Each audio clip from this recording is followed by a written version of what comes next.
So in one of my recent videos, we discussed the Houston Rockets and the possibilities of trading James Harden or Russell Westbrook.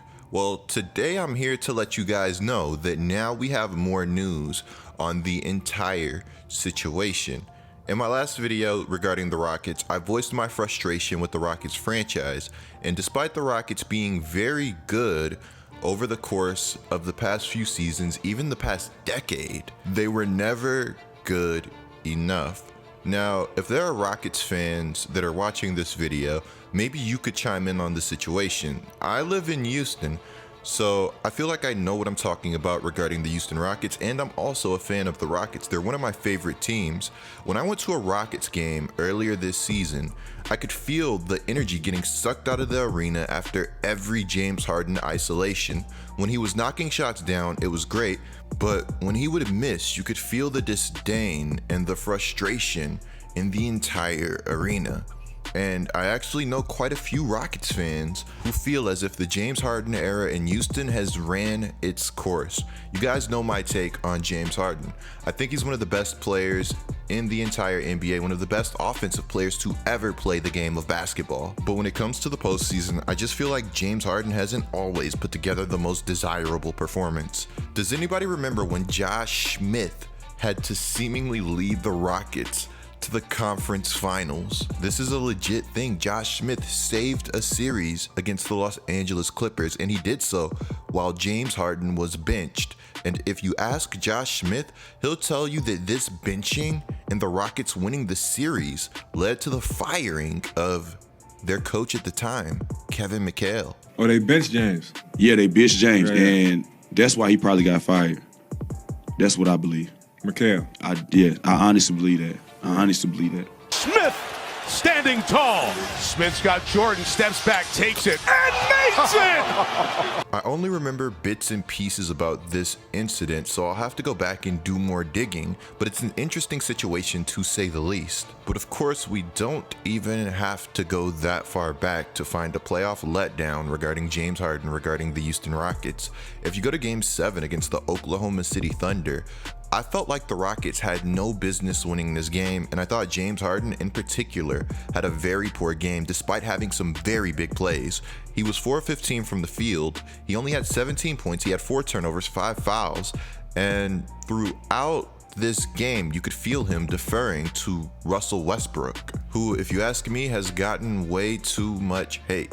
But it just didn't make any sense to me. How could you lead the league in field goal attempts to possibly shrink and defer in the biggest moments of the game? Before we go any further, be sure to subscribe and turn on notifications. You will not want to miss another Get Like Coop video, and that's facts.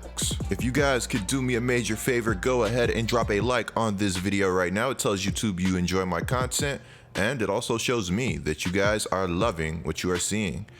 Lastly, guys, if you find yourself getting recommended a lot of my content, or you just really enjoy my content, dropping a subscription helps me in like a big way. Every subscription is much appreciated. Okay, so let's get this understood. Daryl Morey steps down, meaning the next GM is going to have to step up in a major way. There's going to be a lot of pressure on the next GM. I thought the Rockets might go easy and just simply let the next GM blow things up, but it doesn't seem like that is going to be the case. In the NBA, I've always viewed coaching win-now teams as a situation a coach simply doesn't want to be in because the talent is there. But if you don't win now, then you're out of there. You're already on the clock. I feel like the second you take a job in the NBA, all eyes become on you. Every move matters. If I was a coach, I'd want to personally coach a young team with talent.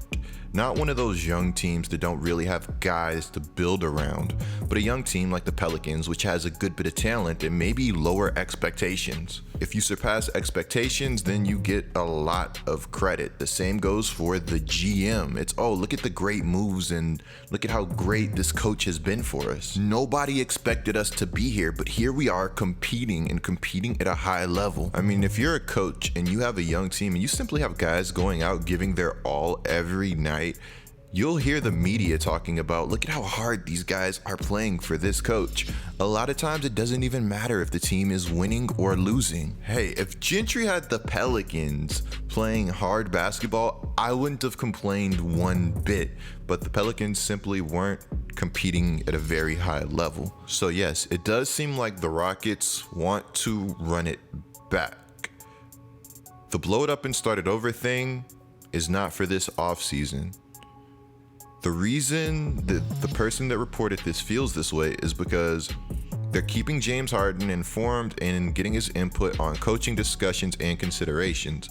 You wouldn't involve him in this if you're planning on sending him off somewhere. Does this mean James Harden and Russell Westbrook are untouchable?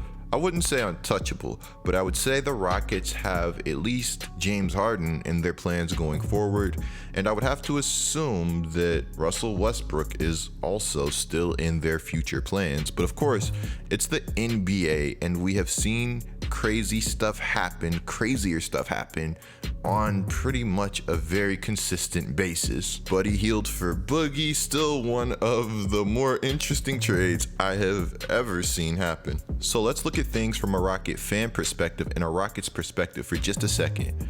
Fans and maybe even management grew tired of the Mike D'Antoni, James Harden ISO ball.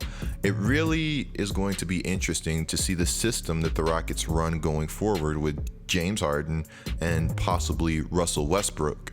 Now, we know from Harden's time in OKC, he can be a very great off-ball player if need be. Seeing Harden move off-ball in 2020, 2021 would be kind of scary. I honestly can't even picture it, but the possibility of him being more involved off-ball or just looking interested without the ball in his hands does intrigue me. In the comments below, let me know what coach you would most like to see coaching the Houston Rockets going forward. Doesn't even have to be a head coach, just somebody that you would like to see involved with the Rockets staff. The Rockets pick this year is top 4 protected, meaning that regardless of what happens, the Rockets would still have a high chance to lose this pick if they did decide to try and tank. But in 2022, 2023, the Rockets do have their picks and they would have a chance to get young talent and prepare for the pickless 2024, 2025, and 2026 that they have upcoming. Yes, you heard me right. So if the Rockets truly do want to reset things, it does make sense that they wait maybe at least one more season. Hey, there's also the possibility that next season we see more of the dominant Westbrook that we saw for stretches of this season, stretches where Westbrook flat out looked like an MVP. And if that is the case, if nothing else, he could raise his trade value going forward. But as it stands, James Harden and Russell Westbrook are not getting any younger, unfortunately. Now, just because the Rockets aren't going all in on tanking, that doesn't mean that they won't look to upgrade their roster. If it means trading a player that may have a lot of value to them. One rumor that I did see is that the Rockets are interested in trading for 76ers big man Joel Embiid, and everything is available except James Harden. Now, I think I discussed this a little bit in my last Rockets video, but looking into this trade, Embiid in Houston would be incredibly fun, but I can't see a package that they would put together that would be able to get Embiid. If I'm Philly and the Rockets call about Embiid, I instantly hang up the phone, especially if Harden is not available. Now, I believe when I asked you guys about this trade in my last video, I didn't get any good responses. If you could put together a trade package for Joel Embiid from the Houston Rockets, do it down in the comments below. Personally, I think Kevin Love and Andre Drummond are much more realistic options for the Houston Rockets. Let me know your thoughts on those players possibly joining the Rockets. Be sure to click and watch the video on the screen right now. Be sure to subscribe, and I will catch you guys in the next one.